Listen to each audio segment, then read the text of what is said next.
This Torah class is brought to you by TorahAnytime.com. Shalom Aleichem, good morning, welcome. Parashas Emor. I want to dedicate this shir for the Ilui Nishmas, Shmuel Mordechai ben Avram, alav hasholom. The brother of Mr. Peretz Renizti and his family are kindly contributing and sponsoring this shir. So Mitzvah Hashem, his neshama is going to have an Ilui Neshama in the upper worlds, higher and higher in Mitzvah Hashem. We're going to speak about a lot of different inyanim today. Emor, BaOmer, Daf Yomi, and Asiyum, and Inyana de Yoima, and Azazel, and oxygen tanks, and Kohanim insights, and how to become rich and wise. But not everybody can do it. You'll see soon why. Everybody can do it through other means, but not the one we're going to discuss. Juicy social media slander. Heavenly punishment and reward, all kinds of wild questions and answers in halacha, riddle, stories, and much more in the session. Emo ela kohanim v'kidashto is a mitzvah to honor the kohen. So we know that he gets to bench. A lot of people eating together, we always honor the kohen. V'kidashto, kol davar shebekdusha liftoyach, he is the first one. However, how can it be the first riddle of the day? A lot of people are sitting together and eating in a hall. There's Kohanim, Levim, and Israelim. Kohanim, Tzadikim, everybody is healthy. No union of Nedarim, and yet we will honor the Yisrael, even though it's a Talmid Chochem there. Many Talmid Chochemim. And this Yisrael is not a greater Talmid Chochem than the Kohen. There's many Kohanim, many Levim, many Israelim. Everybody is the same as far as Talmud Torah. And yet we'll honor the Yisrael and not the Talmid Chochem, not the Kohen, I'm sorry. How is it possible? When does this happen? Does it ever happen? No, there's many Kohanim there. No one is anointed. If he's anointed, what is he doing there? Let him get ready for the Levaya. No one is anointed, no Nadarim, no Pikuach Nefesh. Everybody is healthy. Yet, we'll honor the Yisrael to bench and not the Kohen. Is it a special event of Israel? Like Special event of what? Israel, or is there a reason for that? The Chatan or When the Chassan is there, so we honor him over the Kohen? usually not. So what will be the answer to our riddle, not to the riddle you're creating? I have an answer. We're just thinking about the direction. Chiddush, you're close. Sefer Bris Savois. The minhag is to honor the sandak or the moel in the Suda after the Bris Milah. Even though there's Kohanim. Why? Because they are also counted as Kohanim on this day. The lap, the knees, the language of the poskim of the sandak is like the mizbeach. Like bringing ktoyes. The midrashim say the sandak is like a kohen. Mimele there are Kohanim today, so honor them. Pilei ploim. Shaul's Chuas Shai strengthens this minhag. He brings this and he says, and don't cancel this minhag. This is the right thing to do from a different direction. We normally honor the kohen to bench. But if this is Talmid Chochem overrides the kohen. Right? Gemore, Yerushalmi, Bikurim, Perek Gimel, Halacha Gimel. There we learn that even though people who are working in Yerushalayim do not stand for a Talmid Chochem, because that's called stealing. You're stealing from the boss, so the 3 seconds you have to get up and sit down. However, when the people bring Bikurim and they come up to Yerushalayim, you do stand up for them. Why? Chaviva mitzvah b'shaita. We see that a person is engaged in a mitzvah is greater than Talmid Chochem. For a Talmid Chochem, you're not going to stand. But for a person who does a mitzvah, you will stand. So if anyways we honor the Talmid Chochem to bench, how much more so we should honor the person who's doing a mitzvah. And therefore he says, give the honor, give the zimun to the sandak, to the moel, and not to the kohen. It's a pele because the mitzvah was already done. We did the bris already a few minutes ago. Now we're sitting and eating. It could be an hour and 2 hours later. But mistama, since it's a sudas mitzvah, it's nimshach and nigrar after the mitzvah itself, and therefore the minhag they bring is to honor the yisod, if he's a yisod, the owner, the moel or the sandak over the kohen. Since we're on a kohanim, there's a kohen who wants to go this Lag BaOmer to Miron, but he's kind of a kohen. And this applies every year. He's kind of a kohen, so he doesn't want to become tameh. So he says to his friend, do me a favor, be my shaliach, and you go up to Meron, he's in Israel, and daven for me. Is that okay? Is there a problem with that? Anyone has a problem with that? No? Very good. I also thought it's good, until I saw the Pri Megadim. Pri Megadim in Reish Samech Gimel, in Chol Shabbos, Seif Kotten Gimel. He has a side to say, he's not sure, he leaves it with a question mark. He's talking about a Kohen that wants to pick up his belongings that he left in a place where there's Tumah, so he can't go there. So he says, since Shlucho shel Adam kemoiso, your Shaliach is just like you. If you can't go there, your Shaliach can't go there. Chiddush. It's Moedik. He's not sure. He goes back and forth. The Maharsham proves from Yerushalmi that this is not so. We bring some stories from the Yerushalmi that Kohanim send their Shlichim to different places that they couldn't go because there's Tumah. And yet it works. So it works. The Pri Megadim is mistapik. So according to that, if you want to send your friend to Miron, you have a problem. If you're sending him as a Shaliach, you have a problem. You can just tell him, listen, when you're going, if you're going, daven for me. But as a Shaliach, you have a problem according to this side, because if I can't do it, Shlicho shel Adam is mamush kemoisoi. Mimele, you won't be able to do it. According to that side, what the repercussions to this Yisrael? He was sent as a Shaliach. Don't think he becomes your Shaliach when you're doing something, or if he becomes your Shaliach, you're doing something wrong. If you can't go there, so your Shaliach, who is like you, cannot be there. You're doing something wrong. No one's Tomei. He's just... The Israel is going to be Tameh, but he has no issue to become Tameh. But you're doing something wrong. You're not allowed to send it because you're not allowed to go there. It's a pele, mamash a pele. Maybe it's a Sabeka because there's also an opinion I heard from the son of Rabbi Gamliel Rabinovitz, who was a famous Mukubal and Cohen, is well known. His son told me they have the family tradition that they are allowed to go to places like the Keter of Shimon Bar Yochai and Keter of Acher, because they heard those places are speaking on such a level that their bodies never convey any tumor. It's a machlokas, isn't it? There is a machlokas whether tzaddikim's bodies convey tumah. Lemaisa we paskin that they are metame, but there's a different inyan in Lagbo, in Miron and other places like that, where the tzaddik is buried not right there. He's buried somewhere at the bottom, very, very far away, so there's a suffix. Lemaisa, we don't pass like that. Davka Rav Gamliel is then interesting because he has a masoyres that is ben after ben to the shach. So most of the Kohanim today are Kohanei Chazaka. He has this line that he knows for a fact that he is a Kohen as much as we can know. So Dafka, he should be more careful than others. Boisai, what should a person do if he wants to become wealthy, wants to become very successful in Torah, to acquire wisdom of Torah? Sit down and go to business, right? Pile employim chidish av chesed la'alofim. Who's the chesed la'alofim? The author of the Peleyoitz, in his halachic work on Orach Chaim, carries a lot of weight. And the Kaf HaChaim thought it carries so much weight, so he copies him la'alacha in Kuf Kaf Ches, Ois Reish Pei, and the Chesed la'alofim says, Shamati, shehanoise kohenes, if you get married to a daughter of a kohen, we'll call her a kohenet, tzarich lizaher me'od bichvoida, should be very, very careful to honor her. You should always honor a wife. But a daughter of a Kohen, tzarich lizaher me'od, be exceedingly careful to honor her. And if you do so, ve'az yatzliach, ve'az yaskil. You will become very successful, you'll become very wise. So if you're planning to marry a Kohenes, just know, honor her. If you're already married to one, I'm not telling you to get rid of the wife and get a Kohenet. Don't telling to add another wife. I'm not saying that. But anyone who's planning to marry a Kohenes, is already married, should be careful, because there's great potential in that honoring that wife, because he's going to become wealthy and wise.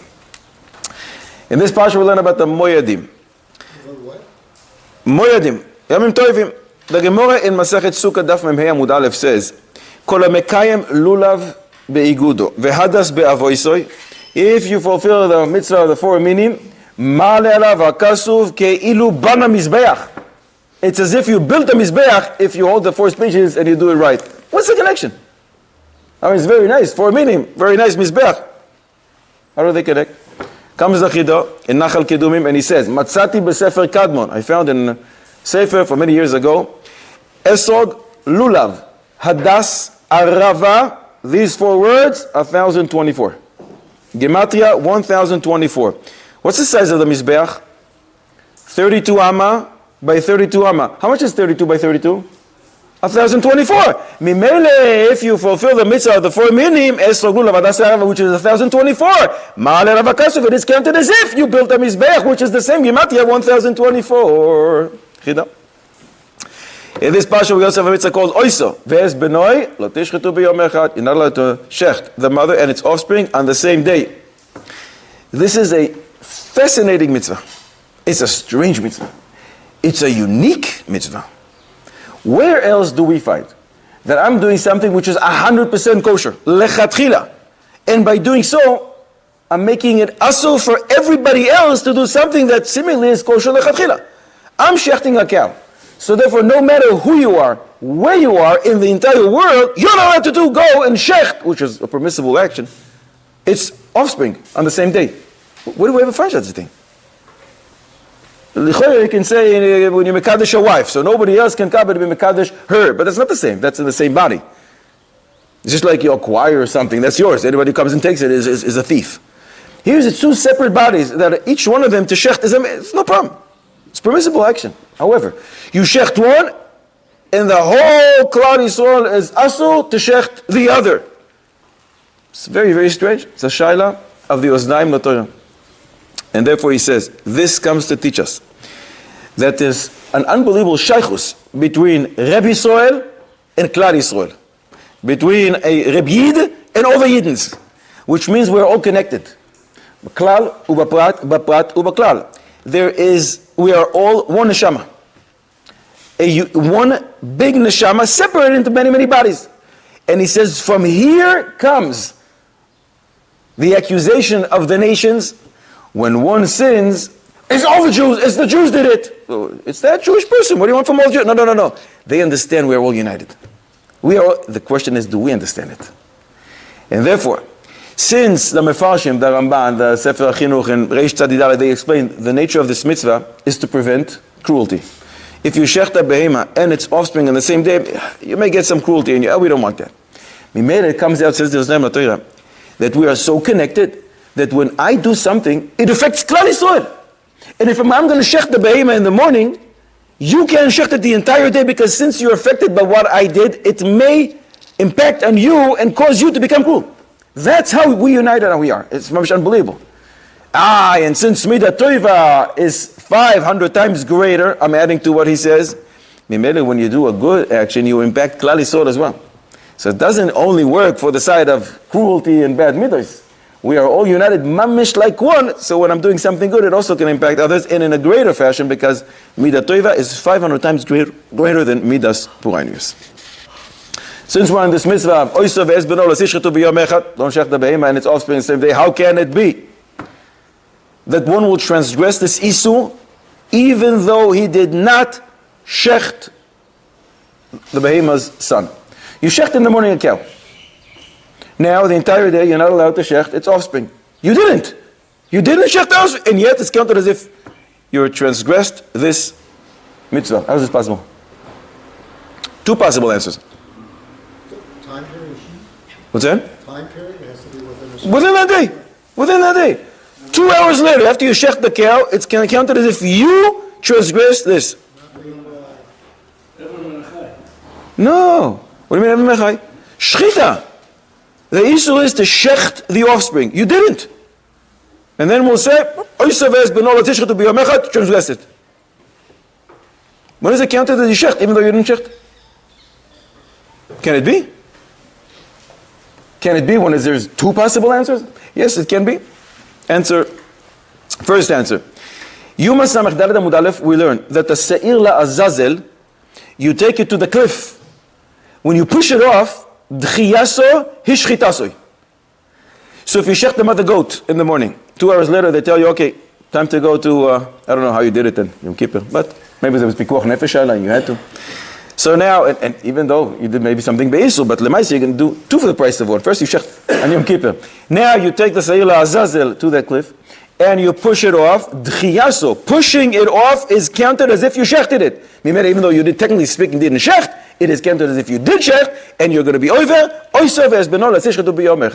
And the other possible answer, if you take the Egla Arufa, decapitating the egg for arufa is counted as if you shecht it, even though you don't shecht it. It's a different type of ma'alach, and yet it's counted as if it's shchita, and therefore if one does it after shechting the mother earlier in that day, it is counted as it's transgressed. Today, I think the Daf Yomi is Mesayem, Maseches, Menachos. Anybody here, Daf Yomi? So let's talk a little about Daf Yomi and Siyumim. An interesting shayla that stems from this parsha. In our parsha, we learn about all kinds of blemishes. Some of them not so. Person who has this type of blemish is kind of uncomfortable, right? All kinds of wild blemishes. There's a Magid Shiur who's about to start now the 7th chapter of Maseches B'choiros. That's when all of these blemishes are explained and defined. And he says, I have one of the guys in my shiur for a long time already. He has exactly one of those mumim, exactly one of those blemishes that if I'm going to explain what it means, all eyes on him. Very, very embarrassing. Do I skip it? Do I change it from the real meaning of what it means in order not... You read the whole thing, say, Rabbi, you skipped the line.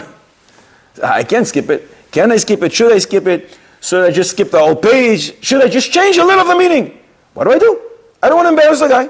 He's committed, he comes every single day. There's a big group of people, they're all going to look at him. Look, oh, that's what you mean.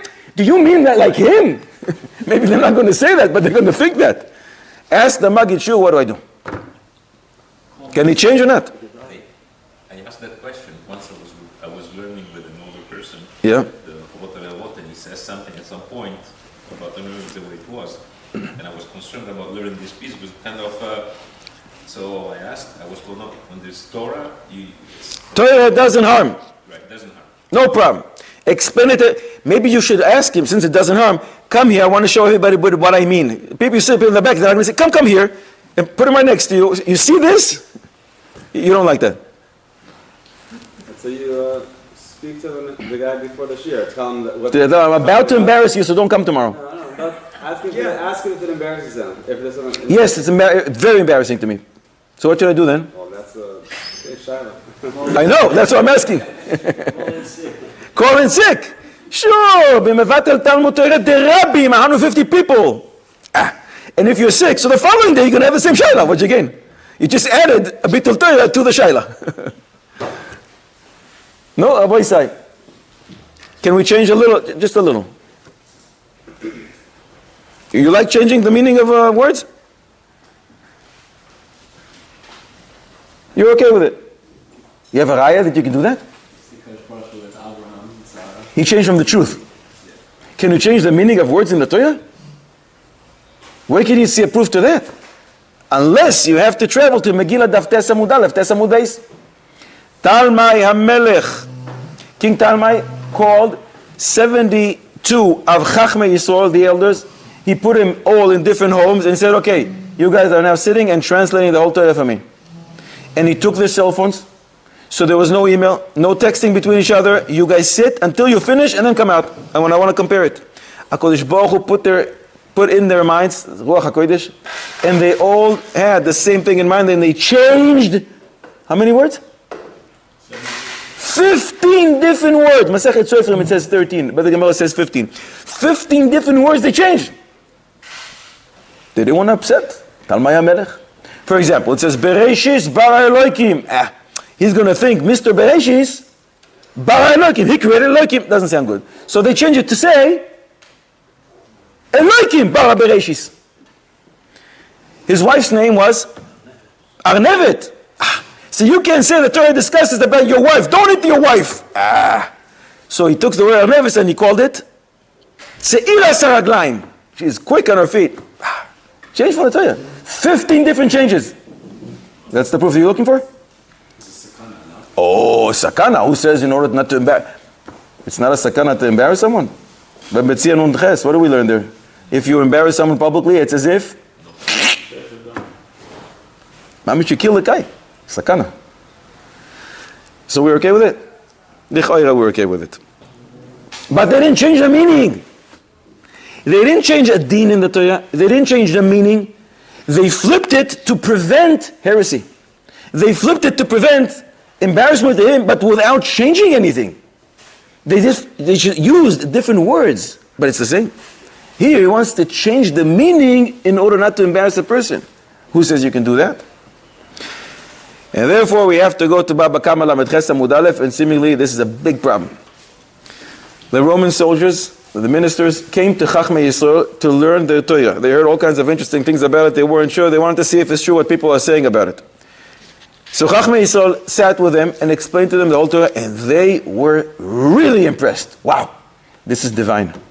This is moiradik, except one thing we can't stand. There's a din. An Yisrael's ox, a shor Yisrael, that gores a goyishim one. How much does he have to pay? Big fat zero. Whether he's a shor tam or a shor muyad. But what if it's the reverse? A goyish shor, the gore is ours. How much does he have to pay? Nezek shalim. Whether he's a shor tam, whether he's a shor muyad. We don't like that. This can cause animosity. This can be dangerous. Asks the Maharshal, so why didn't they change? This is dangerous stuff. It can be lethal. You're talking about the Roman soldiers. Why are they playing games with them? And especially they didn't like you. That's why they came to see what is this Torah. The Maharshal says a frightening thing. He says, if chas v'sholom, you change the deen, you are a heretic, and you have to be moiser nefesh on this. I thought there's only 3 major averos that one has to give over his life. He found another one. There's a 4th. If you change from divrei Torah, you have to be moiser nefesh and to die for it. And if you do so, you're a heretic, chas v'sholom. So b'meile, if you're a meshana here, you're going to change the understanding of what these blemishes are. You're meshana the din. The din of the Torah is that these mumim disqualify a kohen from serving Beis HaMikdash. And you say, no, this is allowed. Something else is not allowed. You're creating a new Torah. Based on this Maharshal, seemingly we have a serious problem. So what should he do? Should he just skip it? Not to embarrass the person. Reishis Chochma in Shara Kedusha says, be exceedingly careful not to embarrass anyone. Not with what you do and not with what you say. And if you say you sit next to a person who has a blemish and he's embarrassed having it, or that his relative has this blemish, be exceedingly careful, he says, not to speak about it. Even if you speak about somebody else who has that blemish, don't do that, because you're going to embarrass him. Mishnah Bua, Siman Kuf Lamed Ches, Seif Kotten Hey, brings the Sefer Hasidim. Today we're reading Parshas Emor, all kinds of blemishes. Make sure not to call for an aliyah the person who has the blemishes that are going to be discussed. If a person has averes, or piseach, or shavu, all these things that the Torah discusses here and other places throughout the Torah, don't call. If a person is suspected on arayos, don't call in Parshas Achemos and Kedoshim when they discuss this. You're going to embarrass him. The Machzis Sheker explains the Magen Avram's din, or Chaim Tafkev Kafches, Seif Kotten Vav. Did you notice how long the first 2 aliyos in Parshas Kisisa are? They're so long. Why is that? Because that's when you read Parshas HaEgel. So why do you have to stretch the Kohen and Levi? It's very hard to stand there for such a long time. Call somebody else. No. Says the Magen Avraham, because they were not involved in Chet HaEgel. If you're going to call in Israel, it's as if the Baal Kohen says, look what your grandfather did. It's embarrassing. So call the Kohen or the Levi, have no part in this sin. Remember, you're not going to embarrass him. So you see from here how careful you have to be, and therefore, according to this, skip this line in the Gemara. But this is not a good proof, what we just brought now. Why? Because by calling someone else, you're not nullifying the Kriya today. You're going to call someone else, not a Kohen, not a Levi in Parshas Kisisa, in all the other areas and blemishes and stuff like that we discussed. So call someone else who doesn't have it. You're not going to cancel the whole Kriya. You just found a way around it. So who says that applies to us? Rabbi Kiva Eger, Maseches Pei Perek Ches, writes a fascinating story. He said in the city of Lisa, the Beis Din over there wrote a get. But the person that they wrote a get for had the same name as another person in town. His name was Moshe ben Reuven, and there was another Moshe ben Reuven. So you want to make sure everybody understands this Moshe ben Reuven is divorcing his wife. How do you do that? You can't put a picture in the get. So they wrote Moshe ben Reuven Hapiseach, the limping one. What? What were they thinking? And why didn't they write Piseach? Because they were afraid you're going to read it, Shum Rivon Pesach. Pesach is also a name. Maybe Reuven Pesach was his father's name. No. To make sure you understand, it's not Pesach, it's Ha-Piseach, the limping one. Can't you find something else? The one who owns the Stella, the Tesla car. Why do you have to embarrass him? So maybe over there, it's not a raya, because maybe limping is not such a blemish like some of the blemishes discussed here in our Pasha. Maybe this Beis Din knew that this guy is not going to be embarrassed. Maybe a get is something which is done privately. You don't take the get and then put it in a newspaper so everybody can see. That's different than discussing something in a shir where 150 people are present. So lichora, in a place where you have a lot of people, but you're discussing Divrei Torah, it shouldn't be a problem. Why? Because this guy knows that he came here to learn Torah. This is what HaKadosh Baruch Hu decided. These bodily blemishes are called something which disqualifies a kohen from serving in Beis Hamikdash. There are going to be a lot of things in the Torah that you may not understand. Right? This is Gzeras HaKasuv. HaKadosh Baruch Hu said that's how it works. Mimele, since it's makom tzorech, and we have to understand, this is what we do here. We explain Gemara. So he should not be embarrassed. And when we say you don't call a person who has a blemish to the Torah, that's because you're calling dafka this person. You're embarrassing him. But I didn't invite you to come to the shir. It's a shir. We're going to discuss this daf that discusses all kinds of these things. So you should know that HaKadosh Baruch Hu, it's me'es Hashem ha'isa zois. This is HaKadosh Baruch Hu. Except din shamayim be'ava. And this is part of the Torah, and I can't skip anything, and I can't change from the din. However, this is the 6th or 7th time, however, in this one, this Shaila went to Rav Nissim Karelitz Zatzal, and he said, listen, you're right, technically speaking, but if this guy is not such a Baal Daga, he understands, Me'es Hashem, Haita Zos, and this is HaKadosh Baruch, what can I do? And you know he's going to be embarrassed, skip it. You can't change. Divrei Torah, but you can skip. Say it real fast if he doesn't understand Hebrew. If he doesn't understand Hebrew, say it in English. Or just skip the whole line and don't embarrass anyone publicly. But the others will stop and say that. Yeah, maybe tomorrow we'll have time, we'll go back there. And you're never going to go back to it. Unless that day the guy doesn't come, and then you go back to it. Since today is a siyum on Menachos, listen to an interesting shaila of a group that learns Daf Yomi, and they did a whole cycle. They started in Menachos 7.5 years ago, and now they finished. So they're going to have a big siyum, big siyum. They're asking, whom should they honor to bench? At the end of the siyum, somebody's going to have to bench. The Magid Shir, dedicated, it's fantastic, a great Talmid Chochem. In 7.5 years, he didn't miss one day. However, there is one guy in the group who is connected to 1.5 million machines. He is most of the time in bed, very, very sick. And the doctor gave him permission to go for 1.5 hours. So his sons come every single day, and they disconnect him from everything that he's hooked up to. They take the oxygen tank, and with that he comes to the shir with Mesirus Nefesh, the highest level. Is he a great Talmid Chochem like the Magid Shir? Of course not. Not even close. But the Mesirus Nefesh that he displays is nothing like it. So they're asking, whom should they honor? The Talmid Chochem, the Magid Shir, who gives us a shir 7.5 years with great dedication, or this guy who 7.5 years comes with his oxygen tank, with special permission from the doctor, Mesirus Nefesh, the highest level. Who do you honor to bench? There is no Kohanim. Everybody's Levim and Israelim, no Kohanim. And we said a Talmid Chochem overrides the Kohen. I say that person. The person. Mesirus Nefesh. Where is this criteria of Mesirut Nefesh for benching? Where do you find Mesirus Nefesh benching? We know you honor the Kohen. We know you honor the Talmid Chochem. We know you honor the Balabais, Leila Seder. What does it say thou shall honor Mesirus Nefesh? In benching. Where'd you get that from? From your heart. Your heart tells you. Everybody agrees to his heart? I think the Magid Shir. Why? It's acceptable. Acceptable, not when you have a Mesirus. When is it?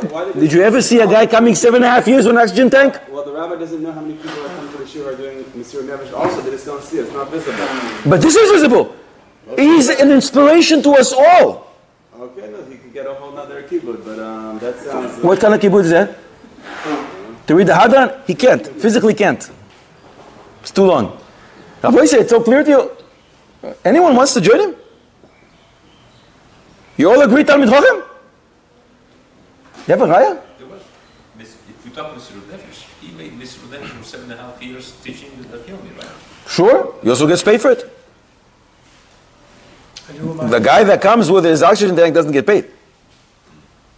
Who am I to decide who's doing more Mesiras Nefesh? This guy is an inspiration to us, and because of him, a few people started learning Daf Yomi. Sick people. Because of the Maggid Shir. No. In different places, they heard that this guy come. They sent pictures, and because of that, people started learning Daf Yomi. It's an inspiration to us all. Doesn't get any credit from you. No big deal, right? I think you're right. You know who said you're right? The Rambam. We're impressed. Mesiras Nefesh. He comes with, wow! Why are you so impressed? Rambam, Hilchos Talmud Torah, Perek Aleph, Halacha Ches. The Rambam defines who is it in Klal Yisrael that has to learn Torah. Listen to us. Listen to our language. Kol ish mi Yisrael chayav betalmud Torah. If you're a man, you're part of the nation. Who are you? Who is this Kol ish? Ben ani, ben ashir. We're going from the kal el hakaved.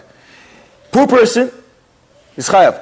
But even a rich person, he's very busy. He has to manage all his assets. It takes a lot of time. Even he is chayav. Ben shalem begufoi, he is strong. Ben baal yisurim and connected to 1.5 million machines, he is also chayav Talmud Torah. Ben bachur, young and energetic. Ben shehaya zaken gadol, not zaken, zaken gadol, 95 and up. Shetashash koicho, 0 koyach. And even if he's a type of an ani, hamisparnes min tzedakah umechazer al apsachim, he goes knocking on doors, he is chayav in Talmud Torah. And the Rambam says, guess who even has to be engaged in study of Torah?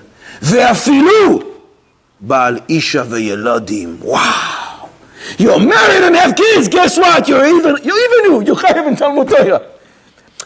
A Baal Yisuri and a 95-year-old who's about to die, of course, it's Pashut. But you're married and you're 25 and you have kids, you're still chayav in Talmud Torah. Chidish. When? Chayav likboa lo zman Talmud Torah bayom uvalayla, shene'emar ve'hagisa bo yom uvalayla, day and night. The Rambam continues. Fine, until when? Until when? Ad eimasai chayav lilmod. Ad yom moiso, until the day you drop dead. Shulchan Aruch paskins this Rambam la'alacha, he copies him in Yoredei Reish Mem Vav Seif Gimel. Mimele. Why are you so impressed? Why are you so impressed? He's doing exactly what he's supposed to be doing. He is learning Torah, even though he has Yisurim, and HaKadosh Baruch Hu is going to pay him. You're worried about his reward? It's immense. Don't worry about it. But that's HaKadosh Baruch Hu's business. His account with HaKadosh Baruch Hu has nothing to do with you. You have a mitzvah to honor Talmidei Chachomim. We don't have a mitzvah called honor those who are displaying Mesiras Nefesh for Talmud Torah. It's great. But their reward is stored for them from Shemai. Has nothing to do with you. In 4 places in Shas, we learn. Psachim Chav Beis, Kiddushin Nun Zayin, Baba Kama Mem Aleph, and Bechoires Daf Vav Amud Beis. Chazal darshan the pasuk from Yischanan. Es Hashem Elokecha Tira. Es comes to add something else. Fear HaKadosh Baruch Hu and es lerabos Talmidei Chachamim. But we don't know a mitzvah called, if I shall go to a hospital and find the sickest person and honor him. There's no such mitzvah. More than that. Shavuos Daf Lamed Amud Beis, we learn. How many positive mitzvahs in the Torah? 248. Which one is the greatest? I said the Talmud Torah, to honor Talmidei Chachamim, we learn Torah, is the greatest from all mitzvahs I said.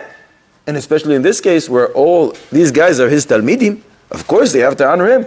Mimele, the Magid Shiur is the one who we're going to honor in benching, and the sick person is going to get a tremendous reward. First of all, mistama from you, and from HaKadosh Baruch Hu as well.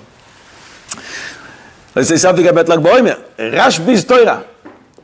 The Gemara says in Shabbos Daf Lamed Gimel Amud Beis, the whole Maaseh with Rashbi, how he had to run to the cave. Why did it come about?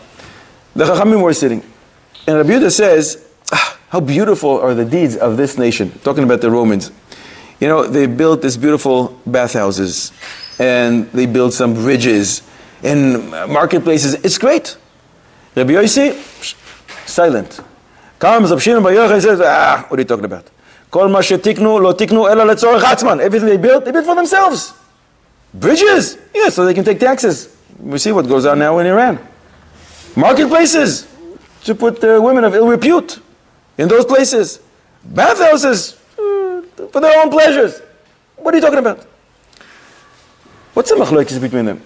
Rashbi would also admit that we benefit from it. We have a bridge, so you can go faster to the yeshiva. Instead of going this way, you go this way, and you go much faster. You're learning more Torah because of it. So what's Rashi's problem? It's true. Maybe they built it with kavana for themselves, but you're also benefiting from them. So why can't you give them credit? It seems that this machlokes, Rabbi Yehuda and Rashbi, is not a local machlokes Shabbos Lamed Gimel Amud Beis. It's a machlokes throughout Shas between Rabbi Yehuda and Rabbi Shimon bar Yochai. This machlokes is called Davar she'eino miskaven. It's mutar or asur. For example, what does that mean?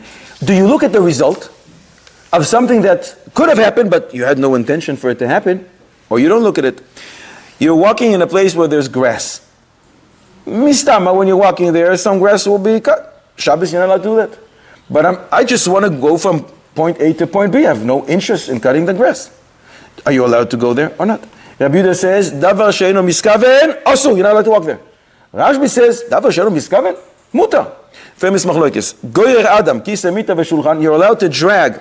Back then there's no tiles on the ground, right? So on the dirt, you're allowed to drag this heavy furniture, even though you're going to make some lines in your floor, because it's davar she'eino miskaven, says Rashbi. Rabbi Yehuda says, you're not allowed to. It's asur, because you know it's going to happen. Mimele, this machlokes is a conceptual machlokes. Do we look at the result of something that you did, but you had no benefit?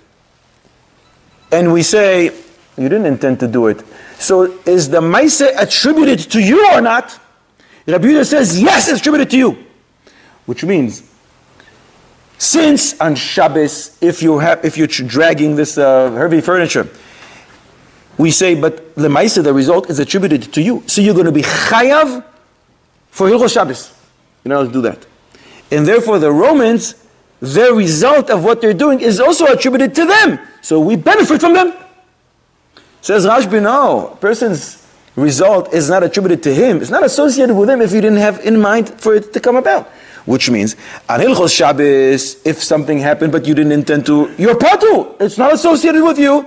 So Mimele, when the Romans, we benefit from them, but they had no intention to benefit us, it also is not associated with him. And Mele, we say, he did it only for themselves, and therefore they have no credit. They get no credit. Some say that. Some say that. Maybe it makes sense. That's a different machlokes. We're talking about davar she'eino miskaven. How do we apply it here? It's the same machlokes. They're not arguing about the Romans. They're arguing about a concept called davar she'eino miskaven. Asur mutar. Davar she'eino miskaven. You familiar with davar she'eino miskaven? Rashbi says, you're allowed to drag a heavy couch, but I know what's going to happen. Oh, I have no intention. I have no intention for it. When I have no intention for it, says Rashbi, you're allowed to. Meaning, we disconnect the result from the maaseh because you had no intention for it. Mimele, we're going to disconnect what the Romans did from the action, even though we know that bridges are going to be built, people are going to pass, even Jewish people are going to go faster to the shul. They're going to benefit for it, but there was no intention. If it was an intention, they're not chayav for Hilchos Shabbos. So they also don't get credit in Hilchos Lag BaOmer. Now, Rabbi Yisrael, I want to discuss something which is started as a very, very sad story last week. Very, very sad. And ended in a very sweet way. Mistama, you all heard, I think it was last week, Monday or Tuesday. Two Hasidic Bochrim go knocking on the doors collecting for Achnasas Kala. I don't know where exactly, I think in Tel Aviv somewhere. They go knocking from door to door. They get to this very secular reporter, and she and her husband realize somebody's knocking, so they look who it is. Oh, the Hasidic guys, let's have some fun. They open the door with their cell phones and they're videoing everything that's going to happen now. So, yeah, who are you? What do you want? So Hasidic Bochrim say, Achnasas Kala. What are you saying? Achnasat Kala. Literally, what does Achnasas Kala mean? Bringing the Kala. So they make fun of them. Oh, you want to take a Kala somewhere? Where do you want to take her? Achnasas Kala. You want to bring a Kala somewhere? Where? And the guy say, a girl's getting married, she needs money. So, you're coming to us? How old are you? 18. Should be in the army. And they mock them and make fun of them for 2-minute video. And of course, they don't give them $1. They slam the door and they take the video and quickly posted on all kinds of social media. Leman Yiru ve'irau, don't come knocking here. These people making fun of these Haredi guys. Mamish, an embarrassment. Unbelievable. These Haredi boys, these Hasidic boys, were mamish noble. They didn't open their mouth. They didn't retaliate. Mamish gewaldig. This is a sad, sad story of Lashon Hara that goes viral. Mamish terrible. However, most of the people who saw it were so upset at this reporter and her husband, and they wanted to find out who's the Kala. One of the ministers, Knesset ministers of the Shas party, publicized the bank account of this Kala. Within a few hours, they collected 200,000 shekels from Klal Yisrael for this Kala. Miki Amcha Yisrael. Moyedik. They asked him afterwards, the Mishpacha came to interview the Hasidic Bochut, how much did you expect to collect in those few hours you went? He said, we were hoping to come back with about 200 shekels. 200 shekels. Klal Yisrael donated 200,000 shekels in a matter of a few hours. Ad kan lemaise. Last week, at the end of the week, Friday, I get a shalom from Bnei Brak. Very chashuv, a rabbi, he asks me like this. Lemaise, it's only because of this nasty, secular reporter and her husband that these 200,000 new shekels were, the Kala can get married. All the expenses for the wedding take care of. Is she going to be rewarded? Megalgel in schus alidei zakai. Zikuy harabim have nothing close to that. Nothing comes close. Zikuy harabim. Is the reporter and her husband going to be credited upstairs and rewarded for 200,000?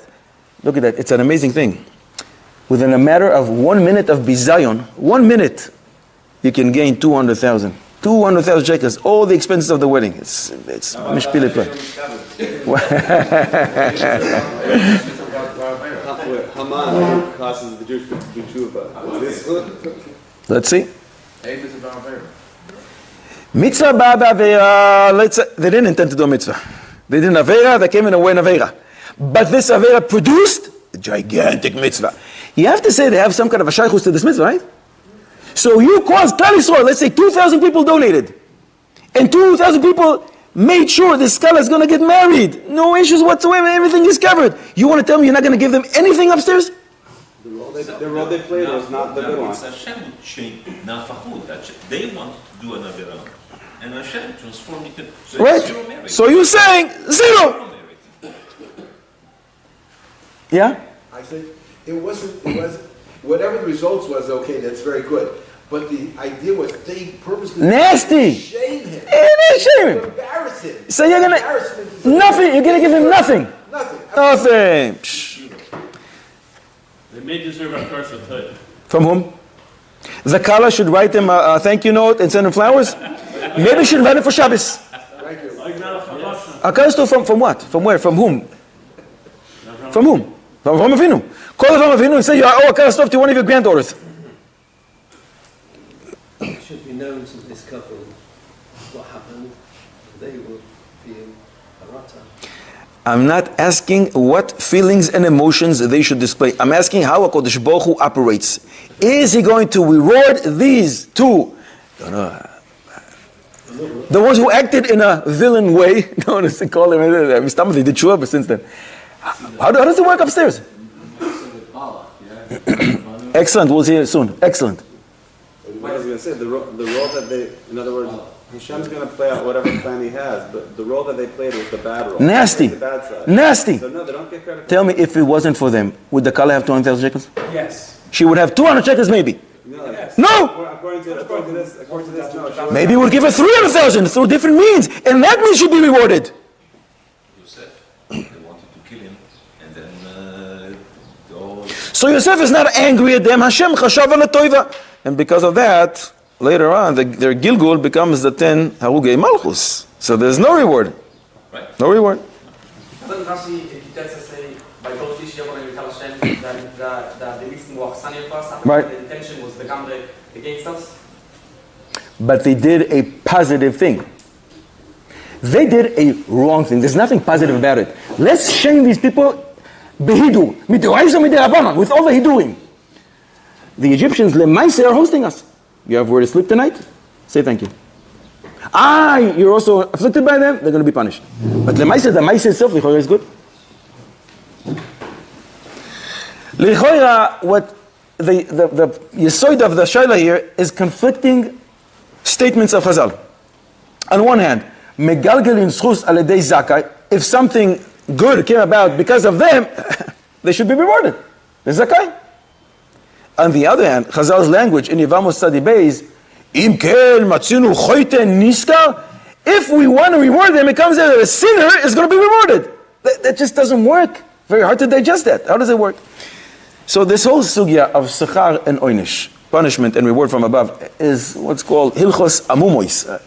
Very blurry. We don't understand how it works. But we do have all kinds of statements of Chazal.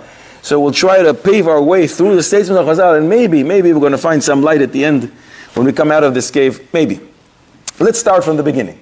When you do a good maaseh with a good intention, everybody's clear, we are rewarded. There's no shaila. You wanted to do good, and you did good. Gevaldik.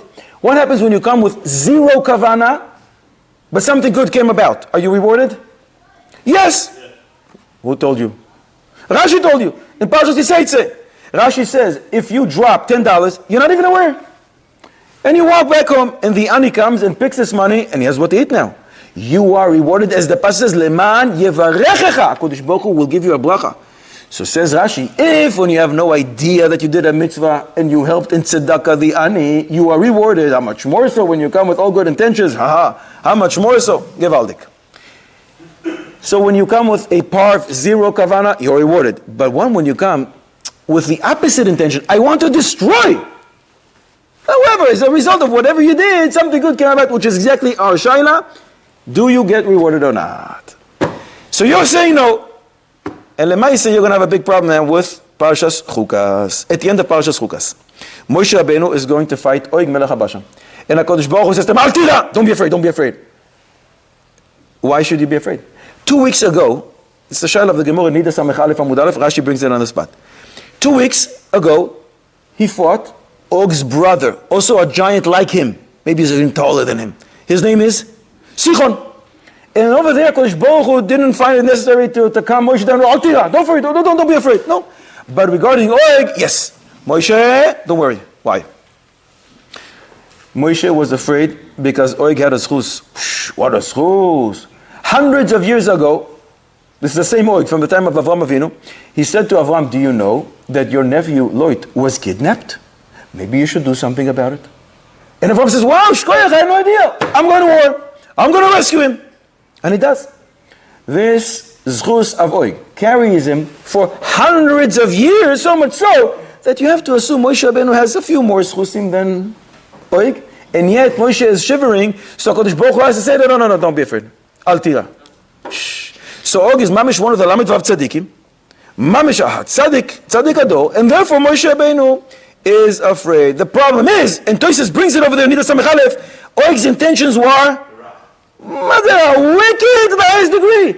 He says, I know this Avraham Avinu. It's the language of Medrash Rabbah, Parasha Memches. This man is a zealot. When I tell him your nephew is kidnapped, he's going to go to war.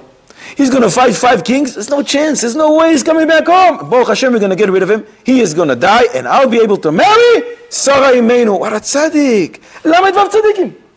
And therefore, it's only right that Moshe Rabbeinu is going to be afraid of him, right? You see how Rasha is rewarded for something terrible with the worst intention in the world. Lemaise, Tosfos say, yeah, you're right. Intention weren't so good. But lemaise, a maise hatzala came about because of what he did, so he is rewarded. This all works out according to the Mahalach of the Tosfos. But the Gur Aryeh, which is the Maharal, in his Perush of the Torah, says totally different. He goes against the Tosfos and against Rashi and against the Gemara, in essence, the way we understand the Gemara. And he says, no. Moshe was worried. Maybe Og has this chus that carries him so many years, that's why he's still around. So Kodesh Baruch Hu says, no, al tira. You're right for thinking that maybe he has a chus. He doesn't have any chus. Not like Tosfos says, yes, he has a chus, but don't worry, you have more. Don't worry, I'll let you beat him. No. Says the Maharal, he doesn't have any schus. Moshe had a suffix. And HaKadosh Baruch Hu said, no, don't worry, he doesn't have a schus. Gevaldik. The language of the Medrash in Bereshit Rabbah Mem Beis Ches is that HaKadosh Baruch Hu says to Og, you villain, shh, you wanted to destroy Avraham? Guess what? I'll keep you around. You're going to have longevity, you're going to spend a long time here. And you're going to see great descendants from this man, and you're going to fall in their hands. His name is Moshe Rabbeinu. Which means his longevity was actually a punishment. Interesting thing. We would think staying around for hundreds of years is some kind of a reward. According to the Medrash, it's clear that it's a punishment. You wanted to nullify him and all his seed. Guess what? You're going to see multitudes of people coming from him, and you're going to die in the hands of one of them. Piliploy. But you mentioned before, and now we're going to get to that source, and that is 4 places in Shas. Nazir Chav Gimel Amud Beis, Soita Mem Zayin Amud Aleph, Sanhedrin Kufei Amud Beis, and Horios Daf Yud Amud Beis. Interesting language of Chazal. Bischar Membes Korbanos Sheyikriv Balak, for the merit of the 42 Korbanos that Balak brought to HaKadosh Baruch Hu. He is Zoichen, he is the great grandfather of Rus. What does it mean, Rus? What is the grandmother of David HaMelech? That means Melech HaMashiach Bekarov B'Yameinu is coming from a great Yichus. What a line. Ooh! Who wouldn't want to say my great grandfather is Balak? Harasha! What in the world is he rewarded? He's bringing 42 korbanos for what purpose? To destroy. Oh, of course, you should be rewarded with Melech HaMashiach. Melech, $100,000. Melech HaMashiach. All royalty comes from him. Terach is not rewarded with Avram. Avram decides to leave Terach, and he is rewarded for it. And in fact, Terach does tshuva at the end. Rashi brings. Rashi brings, מכאן מלמד שעשה תשובה. So he does tshuva. Did you hear that Balak did tshuva? Me neither. But the language over here is bischar membeis korbanos, for the 42 korbanos he brought. He is zoichet to have Melech HaMashiach. It's mamish apele. Maybe we can understand it. It's a midah keneged midah. He is the king. For a king to admit there's another king who is actually greater than him, and he is Melech Malchi Amlochim, and he's the only one he can turn to, that's a big thing. So yes, he's doing something not so nice, but Lemaise, he recognizes the Metzius of HaKadosh Baruch Hu, the Koyach of HaKadosh Baruch Hu, so a Melech admits there's a greater Melech. He is Zoichet to have Malchus, and all Malchus based David comes from him. However, the Ein Eliyahu says, look, Balak is not like what you think. It's not like what you're saying. He didn't get up in the morning and says, let's destroy Klal Yisrael. His name is not Sinwar. He's not Hitler. He wanted to protect himself and his nation. The way to do it, in his crooked mind, is let's destroy Klal Yisrael, but it's not because I wanted to get rid of them, I just want to protect my nation. And therefore you see that he brings 42 sacrifices to HaKadosh Baruch Hu, for that he's rewarded. But maybe we can understand a different way. It's a midah keneged midah. But totally the opposite. Flip it around. What was the plan of Balak? How did he want to destroy Klal Yisrael? He wanted to breach all borders of tznius and to cause them to be with the Midianite ladies, right? What was the claim to fame? It was the praise of Rus. The Medrash says she was so tsunua. When Boaz was talking over there to the Koitzrim, they say, it's a few days over here, and we still didn't see her finger. Not her fingernail and not her toes. She is so tsunua. Every time she wants to take up something from the floor, she bends down, she sits, and then she takes it. We never saw anything like it. The Zohar HaKodesh says, for the merit of tznius, she was zoche to join our team. Mimele, Balak stays in Gehenom.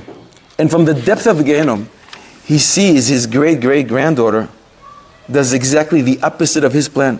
He wanted to destroy tznius in Klal Yisrael. Oy vey! My descendant is teaching Klal Yisrael hilchos tznius. It's a midah keneged midah in the reverse. It's his punishment. He stays in Gehenom. He doesn't get any reward for that.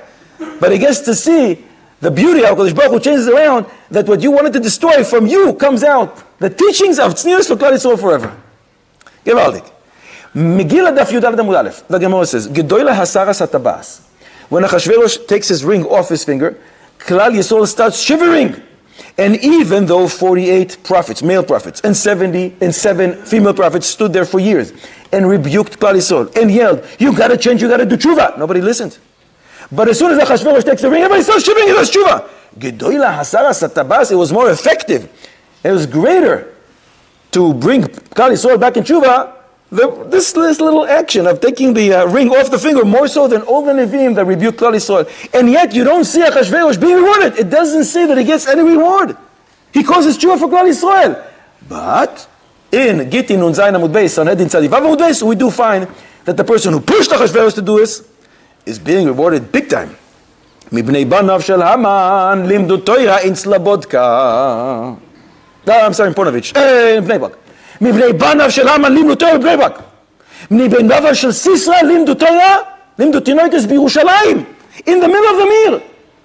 Mibnei banav shel Sancheriv limdu Torah barabim. It's not only in Yerushalayim, Bnei Brak. And who are they?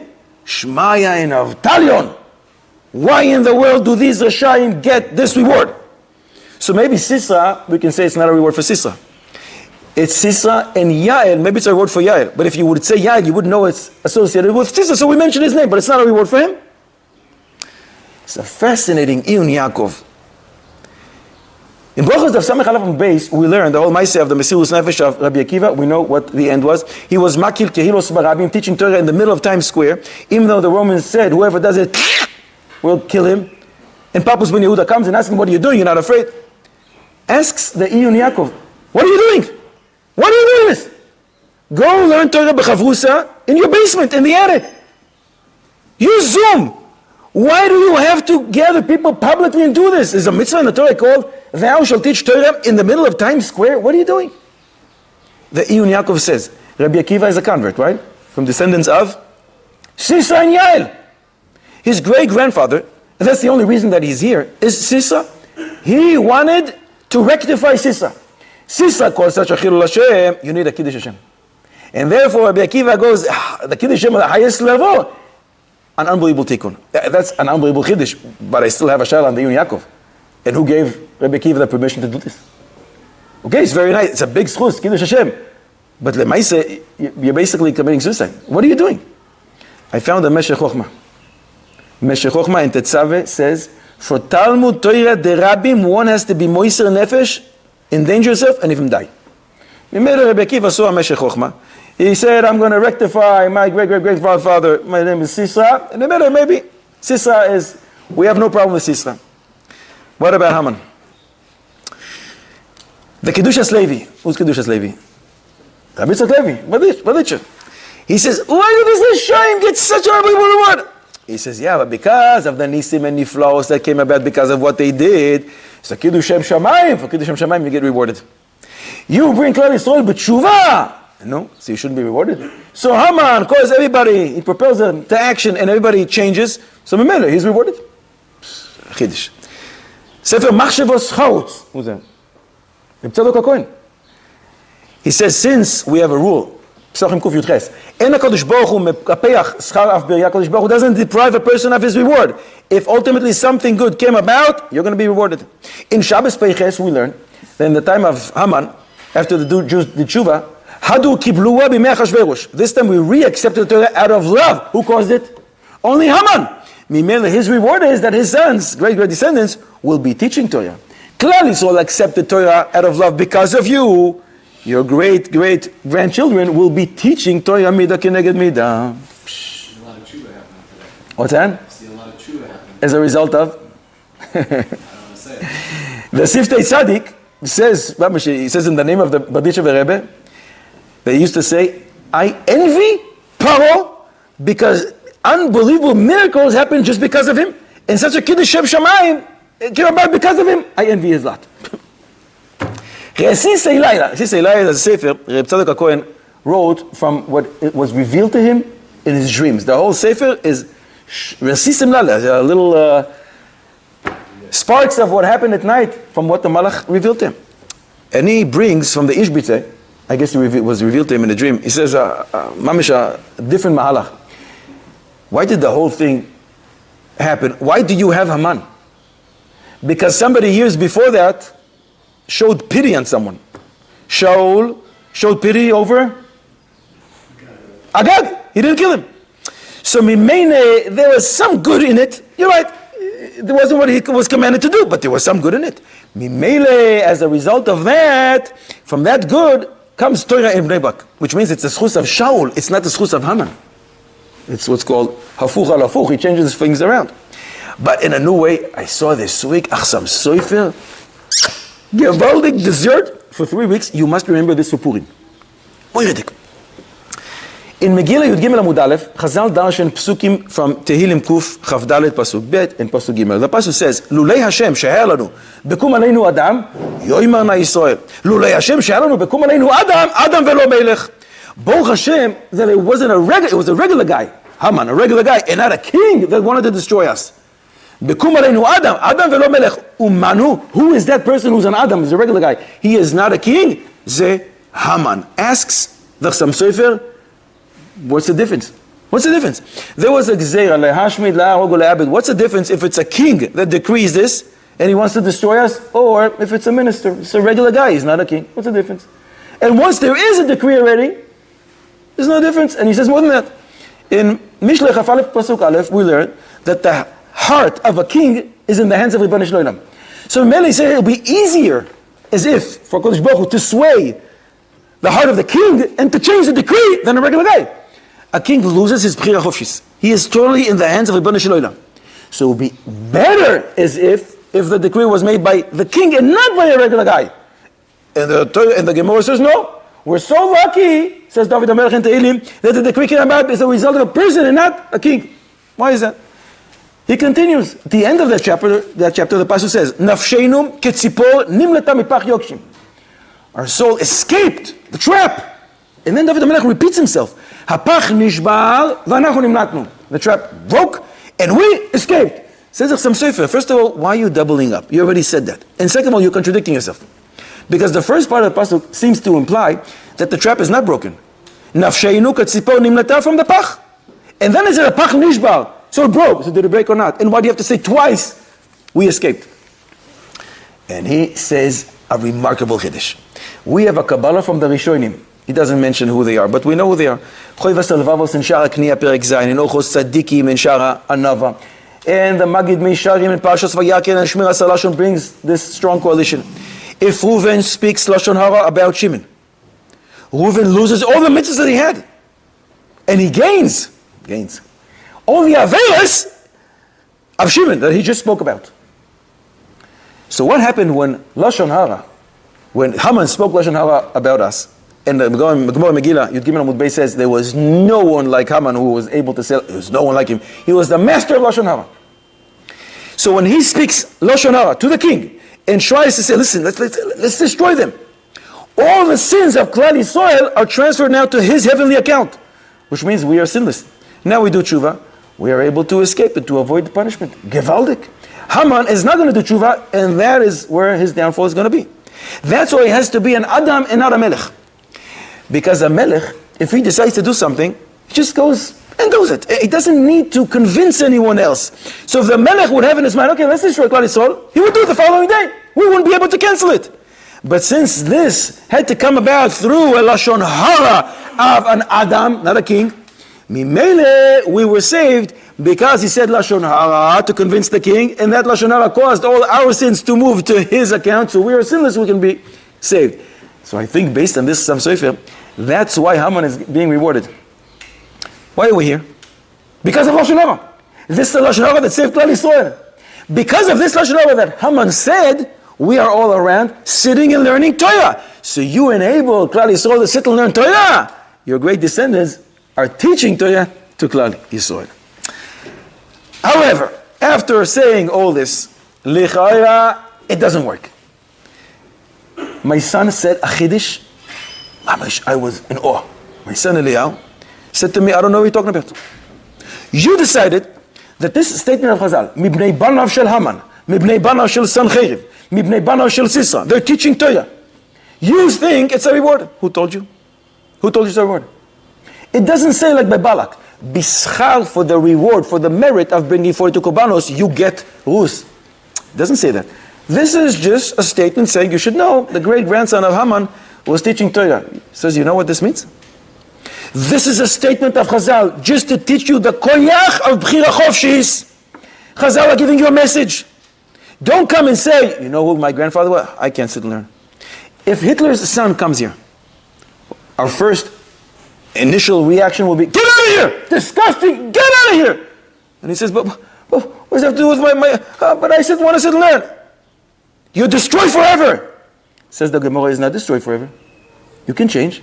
Look, the great-grandsons of Haman not just became okay people. They're teaching Torah publicly. Mibnei banav shel Sancheiriv and Sisa, all the Rishaim. Which means everyone can change. It's nothing to do with Yichus. You create your own Yichus. It's about you. And how much more so, if you can come from such an evil background, you can become a teacher of Torah of Klal Yisrael. How much more so if your parents are role models and they're good. How much more so you can say, I can't do it, I can't do it. Of course you can. This is a statement only about B'chira Chofshis. Who told you? It's about reward. Haman is riding in Gehenna together in the same room, Mistama, with Sancheiriv and Sisra and all the Rishaim. But the Gemara is teaching us a new concept called B'chira Chofshis. I think it's Moyadik. More, he told me. What are you comparing Og and Balak to our case with these people that put the video of the Hasidic Bochim? Og, what he did is good. He told Avram, you should know, your nephew was kidnapped. This is a golden piece of information. What you're going to do with it, Avram, is your problem. Who says you have to run to war? Did I tell you? Did I push you to? You're a smart man. You can hire the entire Ukrainian, Chinese, Japanese, Russian, all the armies in the world and go fight. Enter negotiation with them and try to rescue them. Give them some money, give them some oil, and rescue Lot. Who told you to go to fight? So the information itself that he gave over is good. Avraham Avinu decided, he had a bad intention, but the Maaseh was good. Balak, same thing. His intention is bad, but the Maaseh is good. He's bringing 42 korbanos. But these people, beginning to end, is all wicked. Bad intention. They post the video so many people will see how we embarrass the Hasidic Bochim. Everything is bad, so why in the world will be rewarded? And they video it and immediately post it. So as many people as possible should be a shutaf to this. Is terrible. So we can't compare the two. If we're right with our initial thought, Megalgel in Tzchus al-Yedei Zakai, so you know what's going to happen here? Yom Peizayin Amud Aleph also will apply. Kol ha-mezakeh es harabim, and you don't have a greater tzchus than thousands of people donating, ein chet ba'al yado. So mamash, we turned into tzaddik yado? What are the lamed vavniks? That's impossible. So it seems more that Megalgel in Tzchus al-Yedei Zakai means it's the person who wants the tzchus to come about. HaKadosh Baruch Hu will give him more opportunities. The Hasidic Bochums that were involved in such tzidkus, taking from their own free time and going collecting, and they kept their mouths shut and they didn't retaliate. They're zakayim, they're tzaddikim. So HaKadosh Baruch Hu makes sure that tzchus that they did will be inflated on such an unbelievable scale. The people who saw this video and decided, I'm not going to go with the people who posted it, I'm going to go with the tzaddikim. I'm going to be shutaf to a mitzvah. They're the zakayim. In what part? Going to an area where there's people that... No, chas v'sholom. There's a tzad to say, I'm allowing you to give 1 shekel, half a shekel to redeem your soul. Tzedakah tatzim limavis. Some people give. They're compelled by your story. What? You say, a kala, she doesn't have anything. You know what? I remember when I got married, I also didn't have money. My sister-in-law, I'm going to give. And if they don't want to give, it's okay. There's no machshil. Because maybe they're liars. The Gemara, k'su b'samach zayin. Bo v'nachzik toiv al haramayim. The Gemara says, when you make believe you didn't see the ani, it's compared to avodah zarah. Terrible. The Gemara says the same word appears in both avodah zarah and a person who's ma'alim einav min tzedakah, the word bliyal. But the Gemara there says, Baruch Hashem, there are thieves in the world. Don't think it's something new. It's been 2,000 years. Bo v'nachzik toiv al haramayim. Let's say something positive. And we owe something, we owe a favor to the Ramayim, because if it wasn't for them, we would be transgressing this all day down, every day. So since they're Ramayim, these people that you're not going to do can say, I don't know that you're honest, I don't have to give you. So immediately you're giving them the option to give something and to redeem their soul. Tzedakah tatzim limavis. I'm not arguing that stuff is important. That's not the discussion. The discussion is by bringing a Haredi person, a Hasidic person into this community, is causing... If he acts in a noble way, like they did, Mistam, a lot of people donate to him. Am Yisrael are good. They want to give. Every so often you see a case like this, which is terrible. And you see the proof is that all the people she posted, who did she post it to? In Bnei Brak? She posted it to all her friends. And what was the reaction? Klal Yisrael says, you're wrong. She had to apologize afterwards. Klal Yisrael donated. Klal Yisrael are good. They want to donate. Was she invited to the wedding? What's that? Was she invited to the wedding? This happened last week. I don't think the wedding took place yet. I don't know. Mistama, they did tshuva already by them. So lichoira, even if they do get rewarded, because the Kodesh Baruch Hu doesn't deprive anybody, that's a very limited type of a reward. The real reward goes to the real zakayim, the Hasidic Bachurim, the tzaddikim that donated. We learn this Gemara in Yom Chav Gimel Amud Aleph Shabbos Peiches Amud Beis. Ha'olvin, aluvin ve'enan olvin. Those who hear their shame and they don't retaliate. Shomim chirpasam ve'enan meshivim. Oisim me'arba v'smeichim b'yisurim. Alav ha'kosuv oimer ve'oyevav kitzeis Hashemesh b'gvuos. They are called lovers of HaRibbono Shel Olam. These Chassidic Baruch Hu, they didn't open their mouth because such a Kiddush Hashem. They are so noble. Such tzaddikim, HaKadosh Baruch Hu says, I love you. There's another Gemara. Ba'abas Daf Tes Amud Aleph. Gadol ha'me'aseh yoyser min ha'oiseh. One who causes others to give is greater than the actual one who gave. You donated $1 million. Wow, tzaddik. The one who asked you to be able to give the money is greater than you. This Chassid Shabachu, but why are they so great? Why is it that the person who causes others to give, the Gabbai Tzedakah, is in such a higher level, more so than the people who give? So, Rabbi Yaakov Emdin, in his Gilar Nashas over there in Ba'abas Daf Tes Amud Aleph says, because the person who goes and collects, he suffers such humiliation. How many times they slam the door on him? And sometimes they don't slam the door. They just say, you again? 5 minutes ago, somebody else was here. Or you were here just 2 days ago. When are you going to stop? He is so embarrassed. And this embarrassment is greater than a monetary loss. And therefore he is greater than the one who actually gave and lost money. He gained tzedakah, but he lost his money. Aruch HaShulchan says, this is me'avoida hakasha shebamikdash. This is the greatest thing to do. It's the most difficult thing to do. And therefore, the reward for it is counted in Shemayim that it's greater than the person who actually did it. Divrei Shaul explains it differently. He says, Givaldik. He says, imagine you have a necklace of pearls. Every pearl is beautiful on its own. But without the string holding them all together, you just have a pile of pearls. The Gabbai Tzedakah is that string. He takes everybody together, he binds them together, he brings them together, and he takes separate beautiful mitzvahs and makes a beautiful, gigantic mitzvah when he connects them together.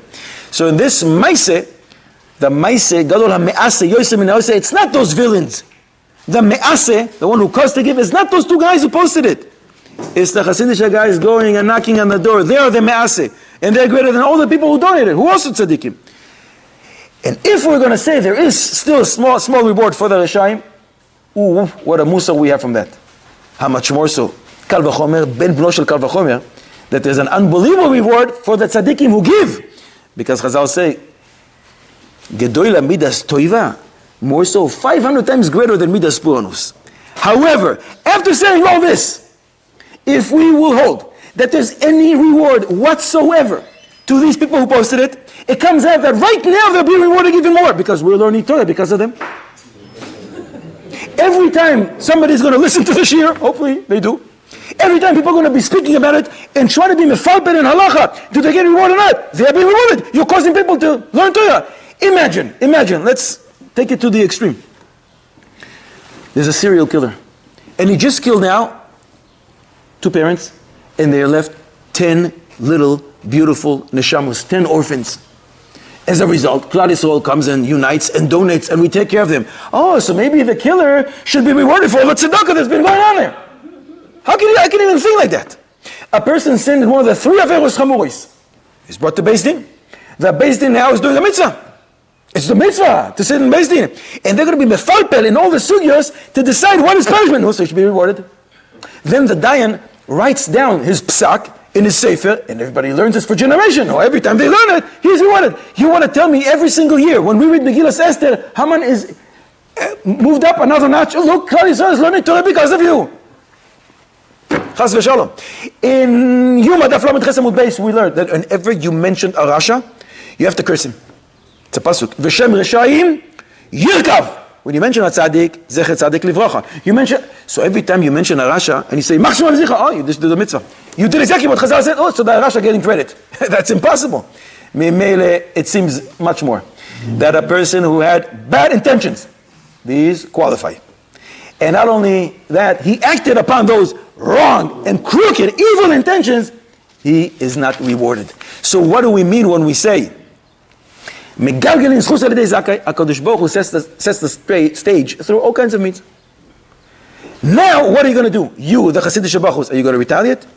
You're going to cause a chilul Hashem, or you're going to stay silent?